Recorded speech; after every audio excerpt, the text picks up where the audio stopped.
Malapit na ang mga susunod na laban ng Gilas Pilipinas ngayong Pebrero. At tiyak, naaabangan ang mga susunod nilang laro sa FIBA Asia Cup Qualifiers laban sa Chinese Taipei at New Zealand sa February 20 at 23. Pero bago ang mga importanteng larong yan, ay may mini tournament muna silang lalahukan sa Doha, Qatar mula February 13 hanggang 18. Parte ito ng kanilang paghahanda para sa FIBA Asia Qualifiers. Pero hindi lahat ng manlalaro ay maglalaro ng buo sa lahat ng games sa torneyong yon. At yung iba naman ay bibigyan lang ng limited minutes of playing time. Samantala, dito muna tayo sa hindi talaga makakasama sa packet tournament. At isa sa mga hindi makakasama sa torneyong ang nasabing ito ay si Japeth Aguilar. Dahil sa mga personal na issue sa pamilya ay hindi nga siya makakasama at makakapaglaro sa Doha. Pero magandang balita pa rin naman dahil sa paparating na FIBA Asia Cup Qualifiers ay siya'y makakasama at makakapaglaro na dito. Samantala, kung si Japeth Aguilar ay pansamantalang mawawala sa lineup ng Gilas ay meron din namang nagbabalik.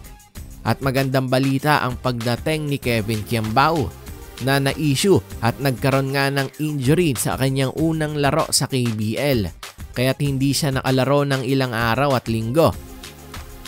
Pero buti na lang ay hindi malala ang kanyang injury at ngayon ay nakabalik na agad siya sa paglalaro.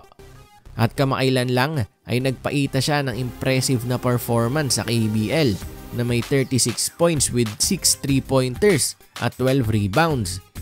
Kaya't sa mini tournament sa Doha at sa FIBA Asia Qualifiers ay makikita ulit natin siya sa court. At tamang-tama ang momentum at kumpiyansa na kanyang nadala coming from that big performance niya sa KBL. Samantala, habang may mga hindi naman makakasama tulad nga ni Japeth, ay may mga manlalaro din na hindi masyadong ibababad sa laro. At sila ay sina Justin Brownlee at AJ Edu. Ayon nga kay Coach Tim Cone, si Brownlee ay maglalaro pero limitado lang ang minuto niya sa court. Ang layunin kasi dito ni Coach Tim ay mag-load management para mapanatili ang freshness ng mga players para sa mas mahalagang laban sa FIBA Asia Qualifiers kontra sa Taiwan at sa New Zealand. Ayon mismo ay Coach Tim Cone, Justin will play limited minutes in one of the games. We'll try to load manage guys so that they'll be a little fresh for Taiwan and New Zealand. Si AJ Edu naman na hindi rin nakasama sa Gilas sa mga nakaraang window dahil sa injury ay hindi rin ganong ibababad sa laro sa Doha. Ayon kay Coach Tim Cone, while we're playing this thing, we're going to do some load management. In other words, we're going to be careful about overextending guys.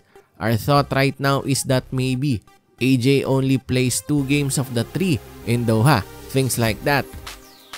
Matapos kasi ang injury ni AJ Edu, kailangan niya pa rin syempreng mag-ingat kaya't hindi pa siya ganong ibababad sa lahat ng laro sa Doha Packet Tournament.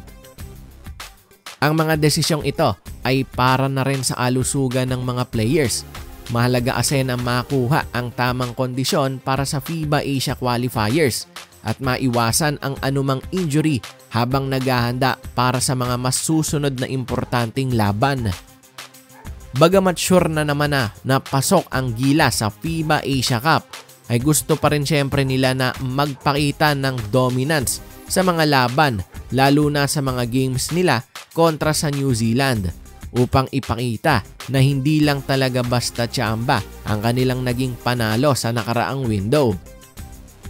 Sa mga hakbang na ito ay makikita natin kung gaano kahalaga sa Gilas Pilipinas ang long-term preparation. Hindi lang sila magfo-focus sa mini tournament, kundi sa mas matinding hamon sa darating.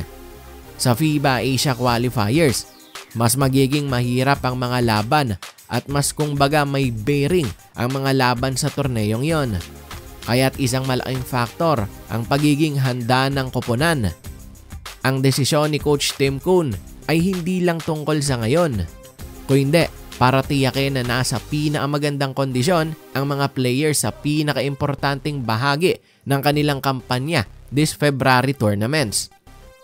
Talagang winning mentality ang ipinapakita dito ni CTC at ng buong Gilas Pilipinas na despite having a good position at nangunguna nga sa kanilang pwesto sa standing sa qualifiers at basically sigurado na napasok na sila para sa FIBA Asia Cup, eto, nais pa rin nila na makuha ang lahat ng panalo as much as possible. Pero maiba ko, sa palagay nyo, tama ba ang desisyong ito ni Coach Tim Cone na hindi masyadong paglaruin si Justin Brownlee at si AJ Edu para sa paparating na mini tournament sa Doha? Ano sa tingin nyo? Okay lang ba na mas mag-focus sila sa FIBA Asia qualifiers at medyo mag-ingat sa Doha Pocket Tournament at mas mag-play safe? Well, ikomento lang ang inyong opinion at babasahin natin yan.